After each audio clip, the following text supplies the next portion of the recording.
കേരളത്തിലെ പ്രധാന IT വ്യവസായ ഹബ്ബ് സ്ഥിതി ചെയ്യുന്ന തൃക്കാക്കര മണ്ഡലത്തിലെ വികസന പദ്ധതികളുടെ നേർസാക്ഷ്യമാണ് ഒന്നിച്ചു മുന്നേറിയ പതിറ്റാണ്ടിൽ അടുത്തത്. Kochi smart city, info park, Cochin special economic zone എന്നിവ സ്ഥിതി ചെയ്യുന്ന തൃക്കാക്കര മണ്ഡലത്തിൽ നടന്നുവരുന്നത് മുൻപെങ്ങുമില്ലാത്ത വികസന പ്രവർത്തനങ്ങളാണ്.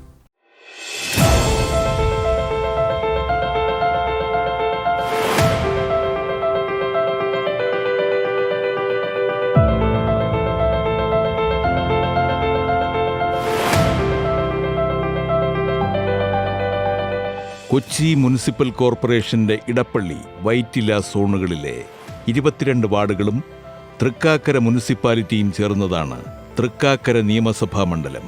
മണ്ഡലത്തിന്റെ മനസ്സ് തൊട്ടറിഞ്ഞുള്ള വികസന പദ്ധതികൾക്കാണ് MLA എന്ന നിലയിൽ ശ്രീമതി ഉമാ തോമസ് മുൻഗണന നൽകിയിരിക്കുന്നത്. മണ്ഡലത്തിലെ അടിസ്ഥാന സൗകര്യ വികസനത്തിനായി 1365 കോടി രൂപയുടെ പദ്ധതികളാണ് നടപ്പിലാക്കിയിരിക്കുന്നത്.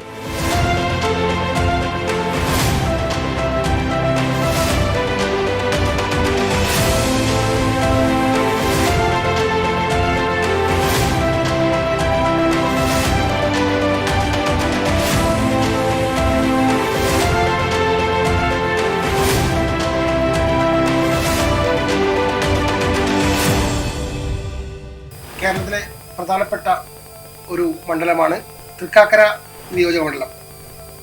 കേരളത്തിൻ്റെ IT ഹബ്ബായ ഇൻഫോ പാർക്ക്, സ്മാർട്ട് സിറ്റി പോലെയുള്ള വികസന കുതിപ്പ് സൃഷ്ടിച്ച ഒട്ടനവധി പദ്ധതികൾ ഈ തൃക്കാക്കര നിയോജക മണ്ഡലത്തിൽ മുൻകാലങ്ങളിൽ എന്നപോലെ ഈ കഴിഞ്ഞ 10 വർഷത്തിനടുക്കും ഒരു പ്രതിപക്ഷ MLA എന്ന നിലയിൽ ഒട്ടനവധി കാര്യങ്ങളിൽ ഇടപെടാൻ MLA എന്ന നിലക്ക് പ്രിയപ്പെട്ട ഉമാ തോമസിന് കഴിഞ്ഞിട്ടുണ്ട്.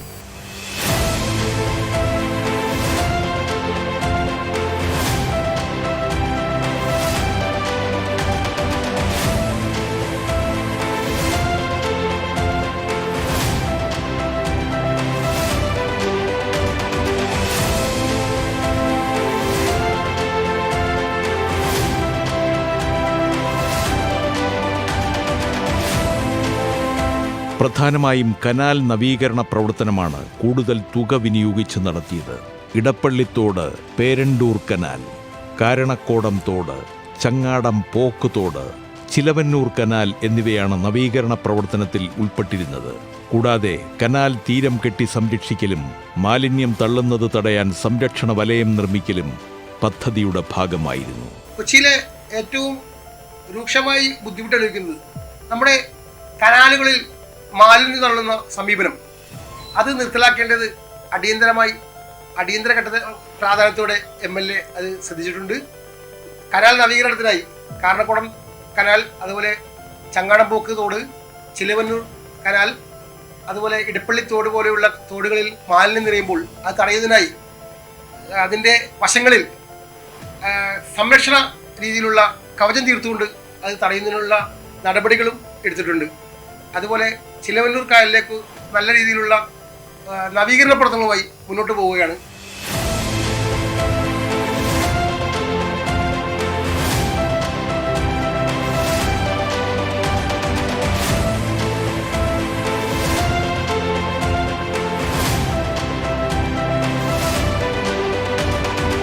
വിദ്യാഭ്യാസ സംരക്ഷണ യജ്ഞത്തിന്റെ ഭാഗമായി 3 കോടി രൂപ ചെലവിൽ വെണ്ണല ഗവൺമെന്റ് ഹയർ സെക്കൻഡറി സ്കൂളും ഇടപ്പള്ളിയിലെ ഗവൺമെന്റ് ഹയർ സെക്കൻഡറി സ്കൂളിനായി 5 കോടി രൂപ മുടക്കി നവീകരണ പ്രവർത്തനങ്ങളും നടത്തി.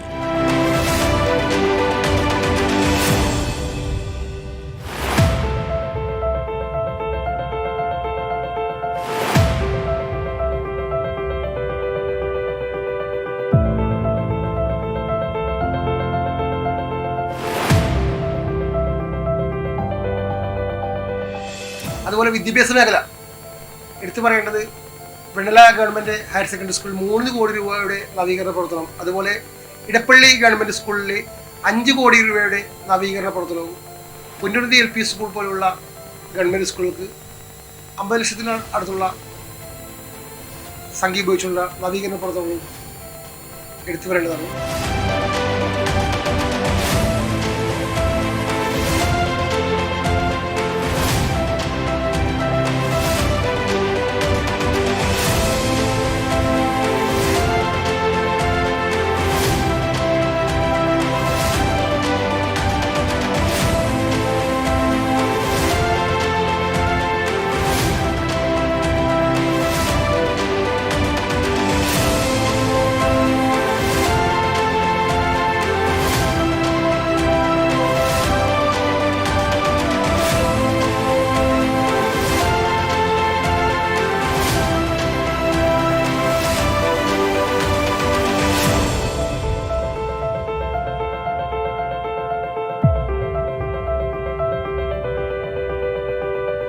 MLAയുടെ ഓരോ പദ്ധതിയും ഇപ്പോൾ കുട്ടികൾക്കായി പ്രഭാത ഭക്ഷണം എന്ന പരിപാടി എല്ലാ തൃക്കാക്കര നിയോജക മണ്ഡലത്തിലെ എല്ലാ സർക്കാർ സ്കൂളുകളിലും അതുപോലെ മറ്റു സ്കൂളുകളിലും എയ്ഡഡ് സ്കൂളുകളിലും പ്രഭാത ഭക്ഷണം എന്ന പരിപാടി വിജയകരമായി നടത്തിക്കൊണ്ടിരിക്കുന്നു.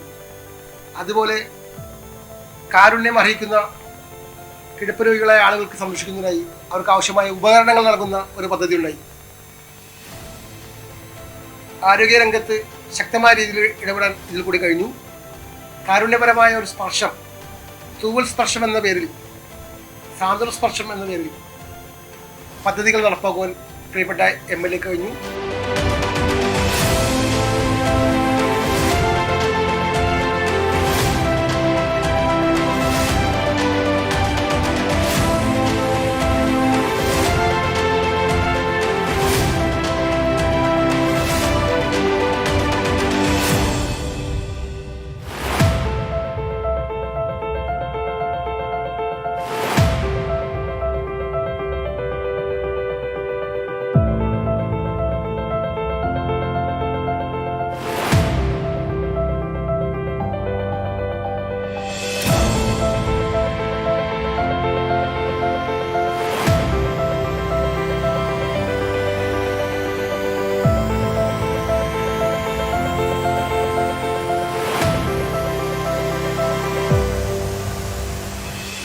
വൈറ്റ്ലയിൽ 86.34 കോടി രൂപ മുടക്കിൽ 6 വരി പാതയും മേൽപ്പാലങ്ങളും നിർമ്മിച്ചതും എടുത്തു പറയേണ്ടവയാണ്.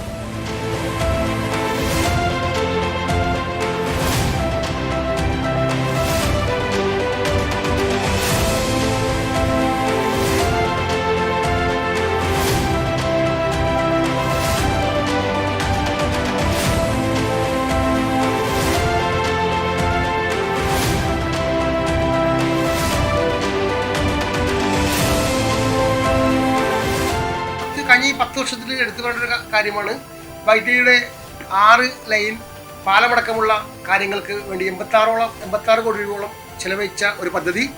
അത് ഈ നിയോജകമണ്ഡലത്തിലെ പ്രധാനപ്പെട്ട അല്ലെങ്കിൽ കേരളത്തിൻ്റെ പ്രധാനപ്പെട്ട റോഡാണ് വൈറ്റില ജംഗ്ഷൻ. ആ ജംഗ്ഷൻ നവീകരണവുമായി ബന്ധപ്പെട്ടുകൊണ്ട് 86.5 കോടി രൂപയോളം സർക്കാരെ കൊണ്ട് നടപ്പിലാക്കാൻ കഴിഞ്ഞു.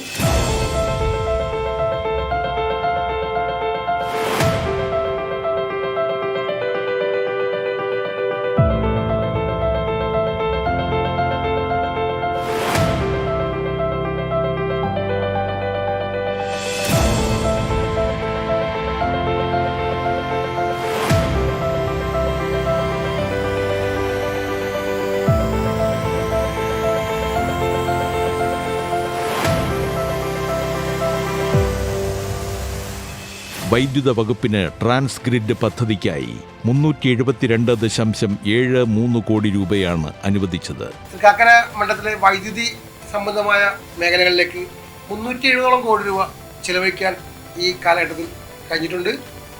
ഗ്രാൻഡ് ഗ്രിഡ് എന്ന് പറയുന്ന ഈ പദ്ധതി പ്രകാരം 372 കോടി രൂപയാണ് തൃക്കാക്കര നിയോജക മണ്ഡലത്തിലേക്ക് സർക്കാരെ കൊണ്ട് ചെയ്യിക്കാൻ കഴിഞ്ഞത്.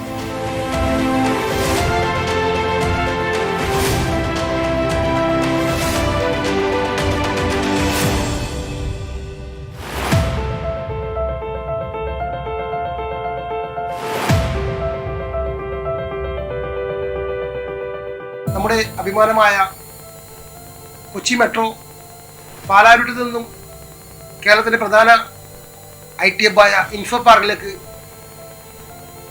കൊച്ചി മെട്രോ നീട്ടുന്നതിനുള്ള ശക്തമായ ഇടപെടലുകൾ ഈ കാലഘട്ടത്തിലുണ്ടായി. അതുപോലെ സമസ്ത മേഖലകളിലും വികസന പ്രവർത്തനങ്ങൾക്ക് ചുക്കാൻ പിടിക്കുവാൻ ശ്രീമതി ഉമാ തോമസിന് കഴിഞ്ഞു. അതുപോലെ MLA എന്ന നിലയിൽ മറ്റു മേഖലകളിലും ശ്രദ്ധിക്കുവാൻ MLAക്ക് കഴിഞ്ഞു. എല്ലാവരെയും കൂട്ടിച്ചേർത്തുകൊണ്ടുള്ള ഒരു പ്രവർത്തനമാണ് MLAയുടെ നേതൃത്വത്തിൽ നടന്നുകൊണ്ടിരിക്കുന്നത്.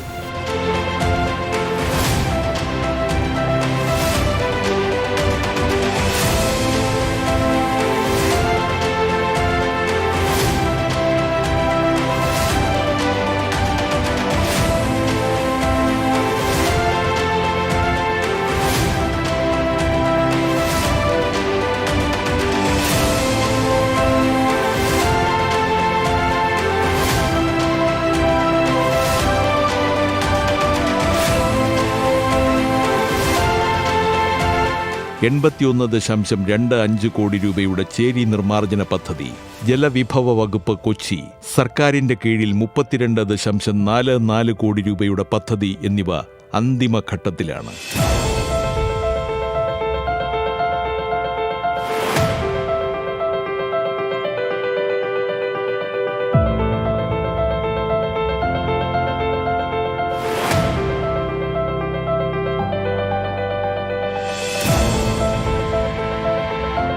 സമസ്ത മേഖലയെയും പരിഗണിച്ചുള്ള വികസന പ്രവർത്തനങ്ങളാണ് തൃക്കാക്കരയെ വ്യത്യസ്തമാക്കുന്നത്.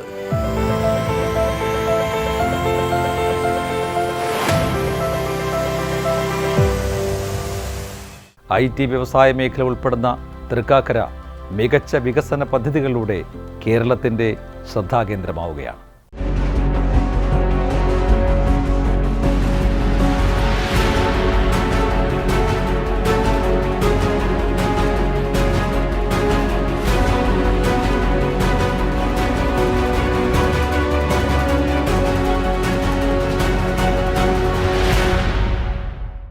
കൊച്ചി രാജവംശത്തിൻ്റെ ആസ്ഥാന കേന്ദ്രമായിരുന്ന തൃപ്പൂണിത്തുറ അമ്പലങ്ങളുടെയും സാംസ്കാരിക പൈതൃകങ്ങളുടെയും പവിത്ര ഭൂമി കൂടിയാണ്.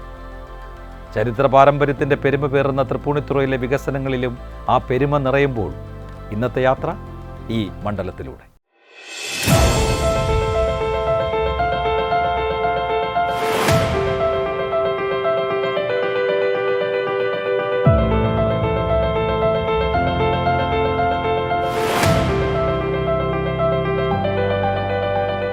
സാംസ്കാരികതയുടെയും ചരിത്രത്തിൻ്റെയും പവിത്രത നിറഞ്ഞ തൃപ്പൂണിത്തുറ വികസന പെരുമയാലും ശ്രദ്ധ നേടുകയാണ്.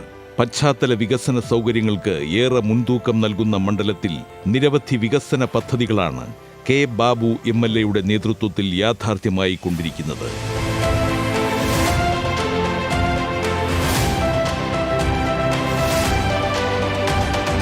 കൊച്ചി രാജ എന്നാളുടെ ആസ്ഥാനം ആയിരുന്ന തൃപ്പൂണിത്തുറ ഒരു രാജകീയ അസംബ്ലി മണ്ഡലമാണ്.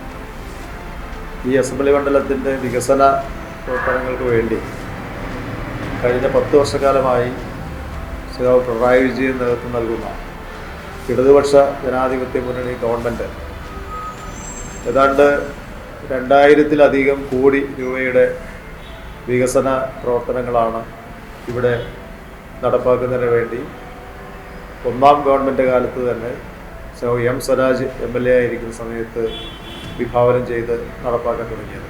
Kundannoor flyover, Kundannoor junction നവീകരണം, Kumbalam Thevarappalam, SN junction Vaikom road എന്നിവയാണ് ഏറെ പ്രാധാന്യമേറിയ വികസന പദ്ധതികൾ. ഇതിൽ കുണ്ടന്നൂർ ഫ്ലൈ ഓവർ 82.74 കോടി രൂപ ചെലവഴിച്ചാണ് നിർമ്മാണം പൂർത്തീകരിച്ചത്. ഏറ്റവും എടുത്തു പറയേണ്ട ഒരു പദ്ധതിയായിരുന്നു കുണ്ടന്നൂർ മേൽപ്പാലം. 100 കോടി രൂപ ചെലവഴിച്ചുകൊണ്ട് കുണ്ടന്നൂർ മേൽപ്പാലം പൂർത്തീകരിക്കും. കുണ്ടന്നൂർ നവീകരണത്തിന് 11 കോടി രൂപയും കുമ്പളം തേവരപ്പാലത്തിന് 100 കോടി രൂപയും അനുവദിച്ചപ്പോൾ SN ജംഗ്ഷൻ വൈക്കം റോഡ് വികസനത്തിന് 350 കോടി രൂപ ലഭ്യമായി. ഇൻലാൻഡ് വാട്ടർവൈസ് അതോറിറ്റിയുടെ അനുമതി ലഭ്യമായാലുടൻ കുമ്പളം തേവരപ്പാലത്തിന്റെ നിർമ്മാണത്തിന് തുടക്കമാകും. ഇടതുപക്ഷ ജനാധിപത്യ മുന്നണി ഗവൺമെന്റ് എല്ലാ റോഡുകളെയും നവീകരിക്കാൻ വേണ്ടി നടത്തുന്ന പ്രവർത്തനങ്ങളുടെ ഭാഗമായി തൃപ്പൂണിത്തുറയിലെ മിക്കവാറും എല്ലാ റോഡുകളും നല്ല നിലയിലാണ്. ഇപ്പോൾ അങ്ങനെ എല്ലാവർക്കും സുഖമായി യാത്ര ചെയ്യുന്ന ഒരു സൗകര്യം ഉണ്ടായിട്ടുണ്ട്. നേരത്തെ ഇവിടെ തൃപ്പൂണിത്തുറയിലേക്കുള്ള 2 പ്രവേശന കവാടങ്ങളിൽ ടോള് ഏർപ്പെടുത്തി. കെ ബാബു MLA കാലത്ത് അദ്ദേഹം മന്ത്രി തന്നെ ആയിരുന്ന സമയത്ത് ഇതിനെക്കുറിച്ച് ജനങ്ങൾ പരാതി പറഞ്ഞപ്പോൾ ടോളൊന്നും ഒരു കാലത്തും പരിഹരിക്കാൻ കഴിയുന്ന കാര്യമല്ല, മാറ്റാൻ കഴിയുന്ന കാര്യമല്ല, അത് യാഥാർത്ഥ്യമായി കഴിഞ്ഞിരിക്കുകയാണ്, ഇനി അത് മാറ്റാൻ കഴിയില്ല എന്നാണ് അദ്ദേഹം പറഞ്ഞിരുന്നതെങ്കിൽ സ്വരാജ് തെരഞ്ഞെടുപ്പ് കാലത്ത് തന്നെ പറഞ്ഞു, ഞാൻ ഇവിടെ തിരഞ്ഞെടുക്കപ്പെടുകയാണെങ്കിൽ ഈ ടോള് എന്നുള്ള ഈ ദുരന്തം ഒഴിവാക്കാൻ ആവശ്യമായ നടപടികൾ ഞാൻ സ്വീകരിക്കും എന്ന് പറഞ്ഞിരുന്നു. അദ്ദേഹം ആ തെരഞ്ഞെടുപ്പ് കാലത്ത് ജനങ്ങൾക്ക് നൽകിയ വാഗ്ദാനം നിറവേറ്റിക്കൊണ്ട് മിനി ബൈപ്പാസിലുണ്ടായിരുന്ന ടോളും അതേപോലെ തന്നെ ചിത്രപ്പുഴ ഭാഗത്തുണ്ടായിരുന്ന ടോളും പൂർണ്ണമായും ഇല്ലാതാക്കാൻ വേണ്ടി നടപടി സ്വീകരിച്ചു. അത് യഥാർത്ഥത്തിൽ തൃപ്പൂണിത്തുറയിൽ മാത്രമല്ല കേരളത്തിലാകെ ഇത്തരത്തിലുള്ള ടോളുകൾ ഒഴിവാക്കപ്പെടുന്ന ഒരു ബൃഹത്തായ ഒരു ശരിയായ തീരുമാനമായി പിന്നീട് മാറുകയും ചെയ്തു എന്നുള്ളതാണ്. SN ജംഗ്ഷൻ വൈക്കം റോഡിൽ 9 ജംഗ്ഷനുകളാണ് നിലനിൽക്കുന്നത്. ഇവിടെയുള്ള ജംഗ്ഷനുകളുടെ വികസനം പൂർത്തിയാക്കുന്ന മുറയ്ക്കാകും SN ജംഗ്ഷൻ വൈക്കം റോഡ് വികസനവും യാഥാർത്ഥ്യമാകുന്നത്. അതേപോലെ ഏറ്റവും പ്രധാനപ്പെട്ട ഇന്ന് കോട്ടയത്തേക്കും വൈക്കത്തേക്കുള്ള യാത്രയിൽ വളരെ ദുരിതം അനുഭവിക്കുന്ന ഒരു റോഡാണ് SN ജംഗ്ഷൻ പൂത്തോട്ട റോഡ്. ഈ SN ജംഗ്ഷൻ പൂത്തോട്ട റോഡിൻ്റെ വികസനവുമായി ബന്ധപ്പെട്ടുകൊണ്ട് കിഫ്ബി വഴി ഫണ്ട് ലഭ്യമാക്കാൻ തീരുമാനിച്ചു. യഥാർത്ഥത്തിൽ ഒരു 10-35 വർഷക്കാലത്തെ പഴക്കം ഈ പദ്ധതിയുമായി ബന്ധപ്പെട്ടുണ്ടെങ്കിലും അതിൻ്റെ സമീപ പ്രദേശങ്ങളിലെ സ്ഥലങ്ങളെല്ലാം ദീർഘകാലമായി മരവിപ്പിച്ചിട്ടിരിക്കുകയായിരുന്നെങ്കിലും കെ ബാബു ദീർഘകാലം ഇവിടെ MLA ആയിരുന്ന സമയത്ത് അതിനു വേണ്ടിയിട്ടുള്ള പ്രവർത്തനങ്ങളൊന്നും നടത്താൻ തയ്യാറായില്ല. സ്വരാജ് MLA ആയി വന്നപ്പോൾ കിഫ്ബി വഴി ഏതാണ്ട് 600 കോടി രൂപ ചെലവഴിക്കാൻ കഴിയാത്ത വിധത്തിൽ അതിൻ്റെ ആദ്യഘട്ടം എന്ന നിലയിൽ 350 കോടി രൂപ അനുവദിക്കേണ്ടായി. എന്നാൽ കഴിഞ്ഞ തെരഞ്ഞെടുപ്പിൽ കെ ബാബു വീണ്ടും MLA ആയി വന്നതിന് ശേഷം അതിൻ്റെ പ്രവർത്തനങ്ങളൊന്നും മുന്നോട്ട് പോയിട്ടില്ല. ഇപ്പോഴും ആ പദ്ധതി യാഥാർത്ഥ്യമാക്കാൻ വേണ്ടി കഴിഞ്ഞിട്ടില്ല. വളരെ വലിയ യാത്രാ ദുരിതമാണ് യഥാർത്ഥത്തിൽ തൃപ്പൂണിത്തുറയിൽ നിന്നും കോട്ടയത്തേക്കും വൈക്കത്തേക്കും യാത്ര ചെയ്യുന്ന ആളുകൾ ഇപ്പോഴും അനുഭവിച്ചുകൊണ്ടിരിക്കുന്നത്. ഈ യാത്രാ ദുരിതത്തിന് പരിഹാരം കാണാൻ കഴിയണമെങ്കിൽ വളരെ അടിയന്തരമായി ഈ പദ്ധതിയുടെ പൂർത്തീകരണം നടപ്പാക്കേണ്ടതുണ്ട്.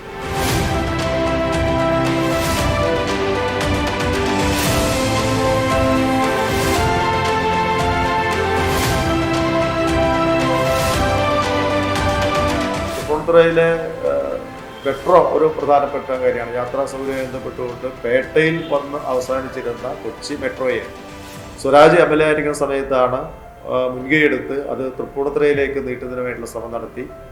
ആദ്യഘട്ടത്തിൽ വടക്കേക്കോട്ടൽ മുതൽ SN ജംഗ്ഷൻ വരെ ആ മെട്രോ വരികയുണ്ടായി. ഇപ്പോൾ തൃപ്പൂണിത്തുറ റെയിൽവേ സ്റ്റേഷൻ്റെ അടുത്ത് ടെർമിനൽ വരെ അതിൻ്റെ വികസനം യാഥാർത്ഥ്യമായിരിക്കുകയാണ്.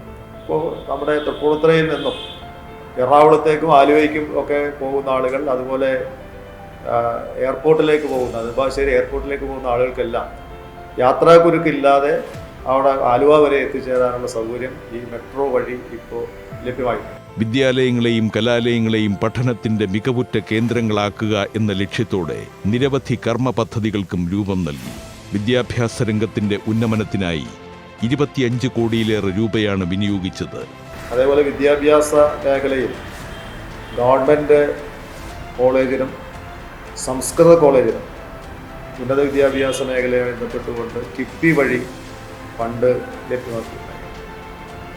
അതേപോലെ തന്നെ സ്കൂളുകളുടെ വികസനത്തിനായി ബോയ്സ സ്കൂൾ തൃപ്പൂണിത്തുറ, അതുപോലെ girls school Thrippunithura, Mankayi school Maradu municipality, ഇവിടങ്ങളിലെല്ലാം ഈ സ്കൂളുകളുടെ അടിസ്ഥാന സൗകര്യ വികസനങ്ങളുമായി ബന്ധപ്പെട്ടുകൊണ്ട് കിഫ്ബി വഴി ഫണ്ട് ലഭ്യമാക്കുന്നു.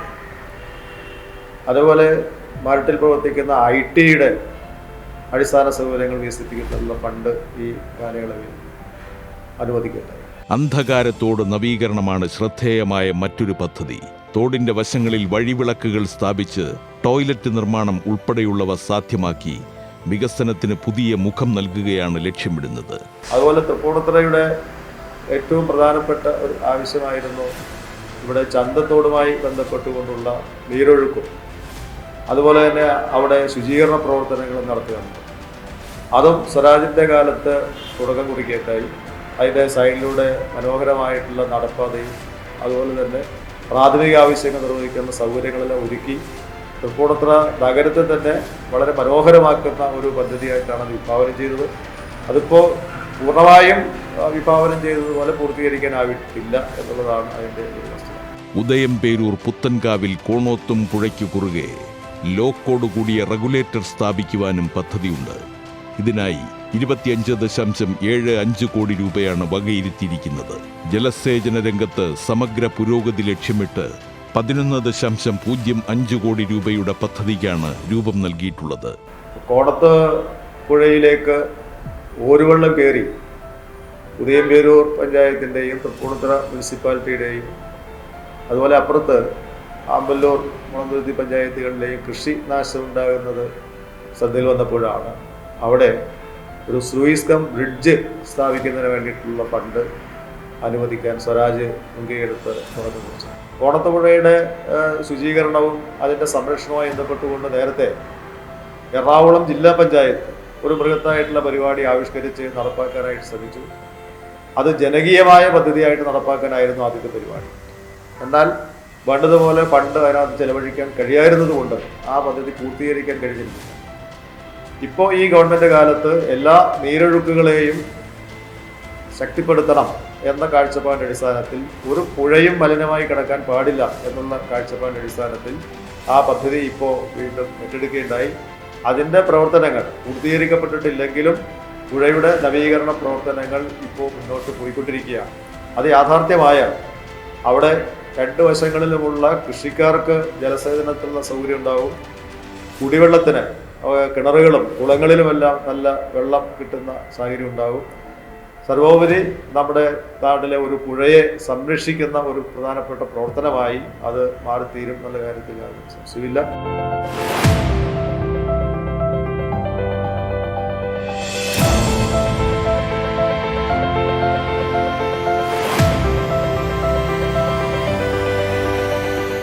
ആദ്യത്തെ ഇടതുപക്ഷ ജനാധിപത്യ മുന്നണി ഗവൺമെൻറ് കാലത്ത് നടപ്പാക്കി തുടങ്ങിയതും പൂർത്തീകരിക്കേണ്ടതുമായിട്ടുള്ള നിരവധി പദ്ധതികൾ 5 വർഷക്കാലമായി അത് പൂർത്തീകരിക്കാൻ കഴിയാതെ ആ പദ്ധതികളെല്ലാം മുരടിച്ച് നിൽക്കുകയാണ്. യഥാർത്ഥത്തിൽ ഈ 5 വർഷക്കാലം ഒരു MLA-യുടെ സാന്നിധ്യം ഈ തൃപ്പൂണിത്തുറ മണ്ഡലത്തിൽ ഉണ്ടായില്ല എന്നുള്ളതാണ് യാഥാർത്ഥ്യം. അതല്ല എങ്കിൽ 2000-ൽ ഏറെ കോടി രൂപയുടെ വികസന പ്രവർത്തനങ്ങൾ നമ്മുടെ മണ്ഡലത്തിൽ നടപ്പാക്കുകയും സംസ്ഥാനത്താകെ ഏതാണ്ട് 1 ലക്ഷം കോടി രൂപയുടെ വികസന പ്രവർത്തനങ്ങളാണ് കിഫ്ബി വഴി സംസ്ഥാനത്താകെ നടപ്പാക്കിയത്. അപ്പം അതിൻ്റെ പ്രയോജനം വേണ്ട വിധത്തിൽ ഈ മണ്ഡലത്തിന് നേടിയെടുക്കാനും നടപ്പാക്കാനും ഈ 5 വർഷക്കാലം യഥാർത്ഥത്തിൽ കഴിഞ്ഞിട്ടില്ല. പാഴായി പോയ 5 വർഷക്കാലമാണ് തൃപ്പൂണിത്തുറ ജനങ്ങളെ സംബന്ധിച്ചിടത്തോളം ഈ ഒരു കാലയളവ്. സംസ്ഥാനത്ത് നടപ്പാക്കപ്പെടുന്ന വൻ വികസന പദ്ധതികളുടെ നേട്ടങ്ങൾ ഈ മണ്ഡലത്തിന് യഥാവിധി ലഭ്യമാക്കാൻ കഴിയണമായിരുന്നെങ്കിൽ ഇവിടെ ഈ ഗവൺമെൻറ്റിൽ നിന്നും അതെല്ലാം കൃത്യമായി നേടിയെടുത്ത് നടപ്പാക്കാൻ കഴിയുന്ന ഒന്നാം പിണറായി ഗവൺമെൻറ് കാലത്ത് സ്വരാജ് പ്രവർത്തിച്ചതുപോലെ പ്രവർത്തിക്കാൻ കഴിയുന്ന ഒരു MLA ഈ മണ്ഡലത്തിൽ ഉണ്ടായിരുന്നെങ്കിൽ വലിയ വികസന നേട്ടങ്ങൾ കൈവരിക്കാൻ തൃപ്പൂണിത്തുറ അസംബ്ലി മണ്ഡലത്തിന് കഴിയുമായിരുന്നു. ചുരുക്കത്തിൽ സർവ്വമേഖലകളിലും വികസന മുന്നേറ്റത്തിന്റെ കയ്യൊപ്പ് ചാർത്തിയാണ് തൃപ്പൂണിത്തുറ പോയകാല പ്രൗഢിയുടെ പവിത്രത കാത്തുസൂക്ഷിക്കുന്നത്. ഇനിയും ഏറെ മുന്നേറാനുണ്ടെന്ന പ്രതീക്ഷകളോടെ.